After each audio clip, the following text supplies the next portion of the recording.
Bismillahirrahmanirrahim. Assalamualaikum warahmatullahi wabarakatuh.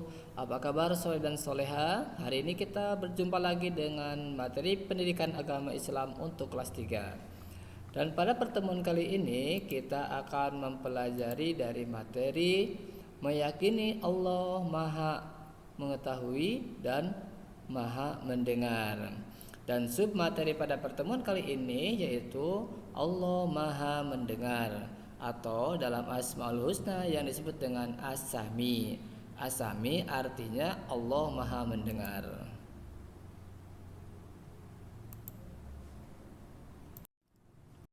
Sebelum kita memulai belajar kali ini, kita awali dengan pembacaan doa terlebih dahulu. Bismillahirrahmanirrahim. Rabbi jidni ilman warjukni fahman. Amin ya rabbal alamin. Soleh dan soleha, Allah Maha mendengar, atau dalam Asmaul Husna disebut As-Sami. As-Sami artinya Allah Maha mendengar. Allah Subhanahu wa taala selalu mendengar bisikan hambanya yang memohon dan berdoa kepadanya. Allah Subhanahu wa taala selalu mendengar bisikan hati orang-orang yang bersujud dan bersyukur kepadanya.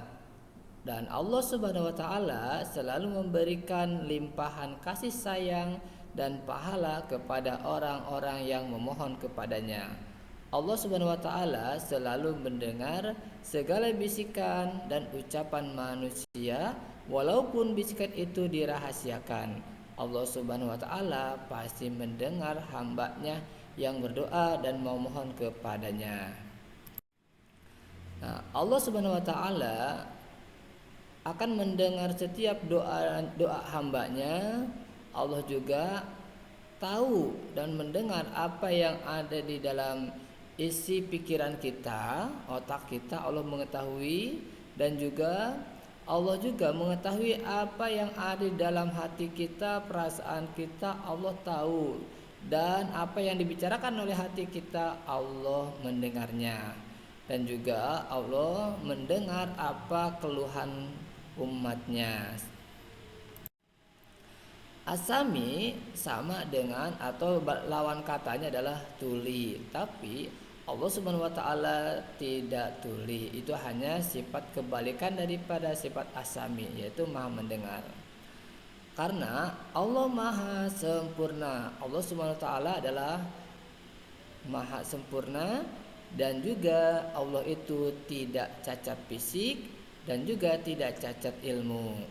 Tidak cacat fisik berbeda dengan manusia, tapi Allah juga tidak cacat ilmu, karena semua sumber ilmu pengetahuan bersumber dari Allah Subhanahu wa taala melalui malaikat Jibril yang disampaikan kepada para nabi dan rasul, dan nabi dan rasul pun menyampaikannya kepada umatnya, dan ilmu pengetahuan itu pun sampailah kepada kita semua.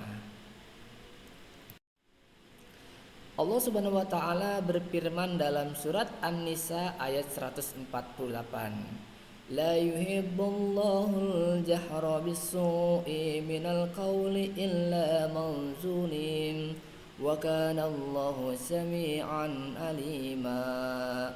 Artinya, Allah tidak menyukai perkataan buruk yang diucapkan secara terus terang kecuali Allah orang yang dizalimi, dan Allah mendengar lagi Maha mengetahui. Jadi apapun yang kita ucapkan, apapun yang kita ucapkan dalam hati, Allah Maha mendengar, baik itu keras maupun di dalam hati. Jadi kita mengakui Allah Subhanahu wa taala itu Maha mendengar. Hal yang harus kita lakukan adalah yang pertama, selalu berhati-hati dalam berbicara. Yang kedua, selalu mendengarkan hal-hal yang baik seperti mengaji, mendengarkan majelis taklim, mendengarkan ayat suci Al-Quran. Dan yang ketiga, selalu mendengarkan ayat-ayat Allah Subhanahu wa taala, yaitu firman Allah yang ada dalam Al-Quran. Yang keempat, selalu menghindarkan diri dari ucapan-ucapan yang tidak baik.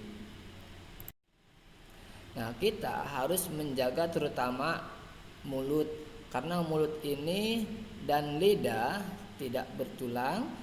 Jadi kita harus benar-benar menjaga mulut dan lidah ini dari perkataan-perkataan yang buruk, apalagi perkataan tersebut bisa menyakitkan hati orang lain. Karena dengan lidah ini dan mulut ini bisa menyakitkan orang lain tanpa senjata, bahkan bisa langsung mengenai hatinya. Itulah yang namanya sakit hati. Karena kalau sudah ada sakit hati akan susah obatnya. Tapi obatnya adalah dengan cara meminta maaf. Dan inilah materi pada pertemuan kali ini. Dan seperti biasa tugasnya berada di Google Classroom. Dan kita akhiri materi ini dengan pembacaan doa. Bismillahirrahmanirrahim. Subhanakallahumma wa bihamdik asyhadu an la ilaha illa anta astaghfiruka wa atubu ilaik. Amin ya rabbal alamin. Cukup sekian dan terima kasih. Wassalamualaikum warahmatullahi wabarakatuh.